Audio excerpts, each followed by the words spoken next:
Baruchim Abbaim Rabotai, en cette veille de Rosh Hashanah, un message important pour nous tous de un de nos grands maîtres du Talmud, Rabbi Akiva. Le Talmud raconte, Rabbi Akiva, il avait l'habitude de dire, quoi qu'il arrive, Hakol Letova. Tout ce que HaKadosh Baruch Hu il fait, c'est pour le bien, même si le bien il n'est pas évident, même s'il y a du mal qui arrive. Rabbi Akiva il disait Hakol Letova. Et la Gemara raconte une histoire par rapport à ce message. Une fois Rabbi Akiva il a été en déplacement et il avait avec lui son âne pour son déplacement. Il avait avec lui un coq pour le réveiller le matin et une bougie pour éclairer son chemin et pour naturellement étudier la Torah. Et à un moment donné, il est arrivé à un petit village et il a demandé s'il pouvait dormir quelque part. Et les gens de ce village, ils étaient anashim ra'im, ils étaient des mauvaises personnes et ils ne l'ont pas laissé, aucun ne l'a invité chez lui. À chaque fois qu'il tapait sur une porte, on lui fermait la porte devant son visage. Et Rabbi Akiva il s'est dit, de toute façon, si ces gens-là ils sont comme ça ne vaut pas la peine de dormir chez eux. Et il a dit Hakol Letova. Et il a été dans le champ à côté et il s'est installé là-bas.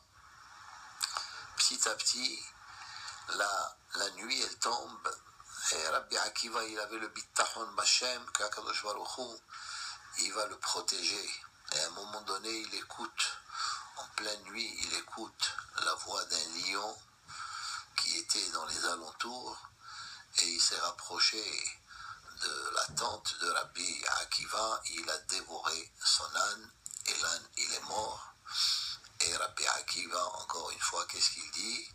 Il dit que tout ce que HaKadosh Baruch Hu il fait les Tova. Et quelques instants plus tard, un chat, il s'est rapproché et il a dévoré le coq de Rabbi Akiva. Rabbi Akiva, qu'est-ce qu'il dit? Il dit Hakol Letova. Un peu de temps après ça, il y avait un vent fort, un courant d'air fort qui a éteint la bougie que Rabbi Akiva il avait. Et à ce moment-là, il ne pouvait plus étudier la Torah, mais quand même Rabbi Akiva il dit Hakol Letova. Quelque temps après, il écoute un grand bruit d'un groupe de personnes qu'ils étaient des cambrioleurs, ils étaient des voyous. Ils étaient de passage dans ce petit village et leur mission était de commettre du vol et même ils captivaient les gens et ils les vendaient comme esclaves. Et Baruch Hashem, ils n'ont pas remarqué Rabbi Akiva grâce au fait que son âne et son coq et son âne et son coq ils ont été dévorés et la bougie elle a été éteinte. Et à ce moment-là, après cet incident, Rabbi Akiva il lève ses mains et il regarde HaKadosh Baruch Hu en disant je te remercie HaKadosh Baruch Hu. Et cette fois-ci j'ai vu avec mes propres yeux chez Kol Ma She'oseh HaKadosh Baruch Hu, tout ce que HaKadosh Baruch Hu il fait, il le fait pour le bien. Parce que si mon âne il était encore vivant et mon coq il était encore vivant, à ce moment-là, au moment où ces cambrioleurs ils sont venus, l'âne et le coq ils auraient fait du bruit avec leur bouche et à ce moment-là les cambrioleurs ils m'auraient découvert. Et la même chose pour la bougie. Alors il a remercié HaKadosh Baruch Hu doublement parce qu'il a vu la réalité que Be'emet c'était Hakol Letova. Ce message en cette veille de Rosh Hashanah est un message important pour nous tous. Le soir de Rosh Hashanah, qu'est-ce qu'on fait? On prend la pomme et on la trempe dans le miel. Quelle est la différence entre la pomme et le miel. La pomme, elle est douce de nature, elle pousse dans un arbre et elle est douce. Mais le miel, il vient de l'abeille. Et l'abeille, elle pique. Et même il est interdit de manger l'abeille elle-même. Mais malgré ça, le miel que l'abeille donne, il est plus doux que la pomme qui est naturelle. Et ce message, il est important pour nous tous. Pourquoi? Parce que nous tous, dans notre propre vie, nous avons deux types de douceur. Il y a une douceur qui est normale, comme par exemple la joie, les smahot de la famille, que ce soit des bar mitzvot, que ce soit des anniversaires, que ce soit des mariages, des naissances, c'est normal. Ou bien des réussites personnelles, on a reçu un grand diplôme, on a réussi dans le travail, ou bien par la Satova, on a Baruch Hashem un bon poste et on gagne bien notre vie, ou bien la vie familiale, Baruch Hashem, ça marche bien. Alors c'est une douceur qui est comme le tapouar, qui est naturelle. Mais il y a aussi d'autres, il y a la douceur qui est comparable à celle de l'abeille.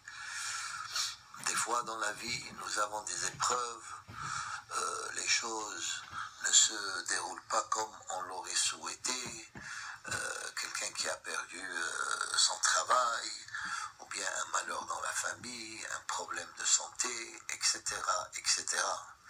Et toutes ces épreuves, ils sont comme l'abeille qui pique. Hein? Mais si nous sommes forts et nous essayons de combattre nos épreuves et d'être à la hauteur de nos épreuves, alors nous allons découvrir des nouvelles forces que nous ne savions même pas que nous avions nous-mêmes. Et cela découvre notre propre personnalité. C'est vrai que c'est dur de perdre son emploi, mais des fois le fait de perdre ton emploi, Akadosh Baruch Hu, il ouvre des nouvelles horizons et il nous donne des nouvelles chances d'avancer ailleurs. Et nous tous, nous traversons ce genre de nisyonote. Mais des fois, une fois que le Nisayon est passé et on a trouvé notre chemin dans la nouvelle direction, on remercie Akadosh Baruch Hu de nous avoir donné ce Nisayon. Et des fois on se dit même, sans ce Nisayon, où on aurait été? Alors c'est la raison pour laquelle on mange la pomme Rosh Hashanah et on la trempe dans le miel et on dit Shanato, Shitithadesh Alenu Shanato Vamtuka. Chez Tapouah, il y avait un métikout que Be'ezrat Hashem, que le Tapouah est le symbole du Tapouah. Il nous donne la douceur, mais aussi le miel.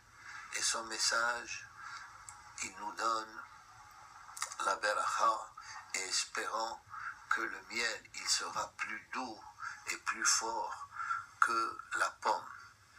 Alors, Yehi Ratson, Be'ezrat Hashem, nous souhaitons à tout le peuple d'Israël Shana Tova ou Metuka, sans piqûre, sans rokatim. Et si Hasve Shalom, nous avons des rokatim et des épreuves, alors nous espérons qu'il soit matok, qu'il soit avec une grande métikoute. Shana Tova ou Metuka, Vechak Sameach.